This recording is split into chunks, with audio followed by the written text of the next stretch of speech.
Hello and welcome back to Dr. Logic Awkwardly Does Logic with a Cat. In this video, I want to talk about the truth tables for conjunction and disjunction. So in the previous video, we talked about how atomic propositions get their truth value assignment from the interpretation, which is just a list of which atoms are true and which ones are not.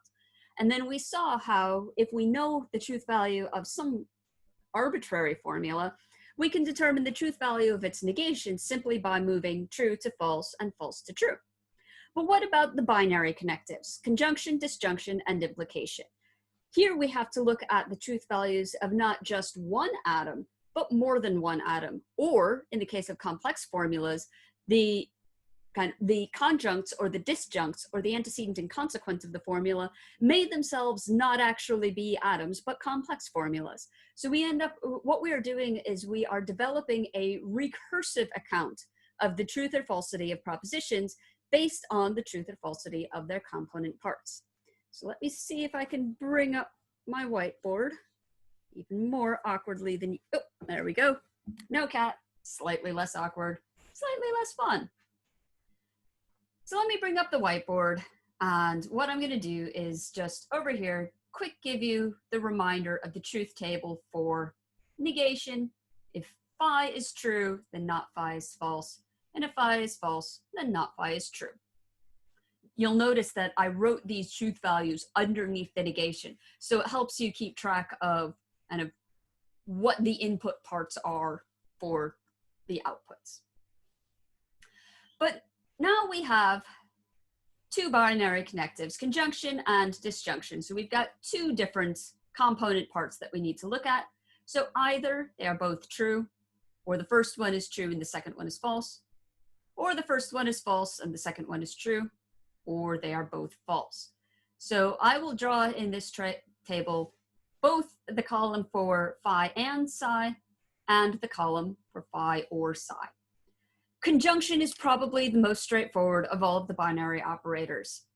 A conjunction is true, as the Stoics taught us, when both of the conjuncts are true.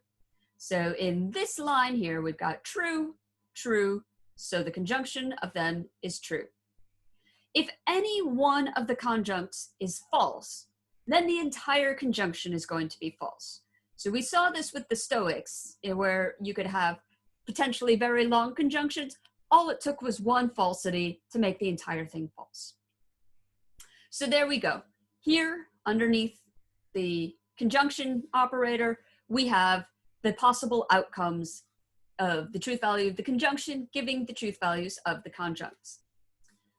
Now, with disjunction, let's start at the bottom. So if I tell you, well, either phi or psi, but in fact, both phi and psi are false, well then the disjunction of the two of them is obviously false as well. So just as conjunctions, when they're both true, it's clearly true.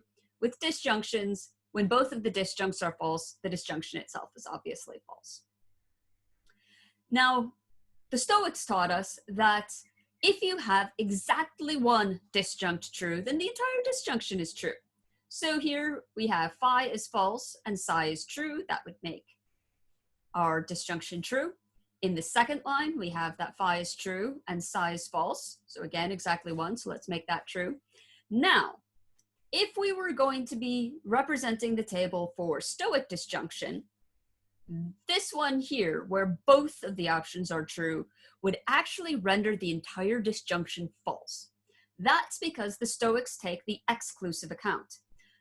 I've already hinted previously that propositional logic actually takes the inclusive account. They go, well, hey, so long as at least one of them is true, that's good enough. The more the merrier. Make all the disjuncts true. I don't care. So here we have true for our top line. And there are kind of two things that I would like to motivate as to why this might be a more appropriate account of disjunction than the Stoic account. I've got three arguments for you. First, you can always capture the exclusive or given that we have inclusive or and negation. So anything that you could express with exclusive or, you can already express with inclusive or and negation. Second, note that we have this really nice symmetry here between conjunction and disjunction. So we've got exactly one case where a conjunction is true and all the rest are false. With disjunctions, we have exactly one case where it is false and all the rest are true. So there's this nice kind of parallelness, and this means that disjunction and conjunction will interact with each other in a very nice and useful way. The third reason why we should prefer the inclusive disjunction is that it simply makes the fewest number of assumptions about the nature of disjunction. The less that we can assume about how language works, the more that we are able to, when we need to, add other constraints. If you have exclusive or and you try to get inclusive or back from it, it's going to be a lot more complicated than starting with the inclusive version, which doesn't make any assumptions about how many disjuncts beyond at least one, and then reconstructing the exclusive version from that. So we can always get exclusive from the inclusive. There's a nice parallelism between the truth tables for and the truth tables for or if we take the inclusive version. And finally, we want to make as few assumptions about it as possible. When both of the disjuncts are false, the rest of the disjunction is obviously false. No one's going to complain about that. There is complaint. There's disagreement about the other case, about some of the other cases. But you will find people who are willing to say, yeah, they're both true, why not? So we take the case that's obviously false, make that false, and then everything else which isn't obviously false, let's make it true. And this is something that we are going to see when I motivate the truth table for the conditional in the next video.